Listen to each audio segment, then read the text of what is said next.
ఓరి బాబు, ఈ వార్త చూసారా? పక్క గ్రామంలో సర్పంచ్ పదవి కోసం 12 లక్షలు, ఆ పక్క గ్రామంలో 57 లక్షలు, ఇంకో దగ్గర 1 కోటి వరకు ఖర్చు చేశారట. నెలకి 6,500 జీతం కోసం ఇన్ని లక్షలు ఖర్చు పెట్టడం ఏంటి? ఏం లెక్కరా ఇది? ఇది లూటీ లెక్కరా? సర్పంచ్ పదవికి 1 కోటి పెట్టినా నష్టం ఏమీ కాదురా. గ్రామంలో దోచుకునే మార్గాలు చాలా ఉంటాయి.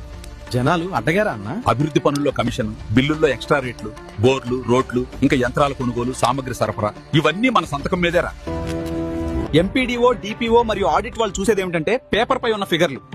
ఆ కాగితాలు వాళ్ళకి సరిగానే కనిపిస్తాయి, కానీ గ్రౌండ్ లో జరిగేది వేరు. ఎవరు అడుగుతారా? ఎన్నడన్నా యువత గ్రామ సభకు వచ్చి ప్రశ్నించడం చూసిర్రా? పోనీ ఎవరికైనా 10 రూపాయలు పెట్టి గ్రామ పంచాయతీలో ఆర్టీఐ ఫైల్ చేసే దమ్ముందా? రైట్ టు ఇన్ఫర్మేషన్ ప్రకారం మన గ్రామానికి వచ్చిన డబ్బు ఎంత, ఏ పని మీద ఖర్చు చేశారు, అన్ని వివరాలు ఒక్క ఆర్టీఐ వేస్తే మీ చేతిలోకి వస్తాయి.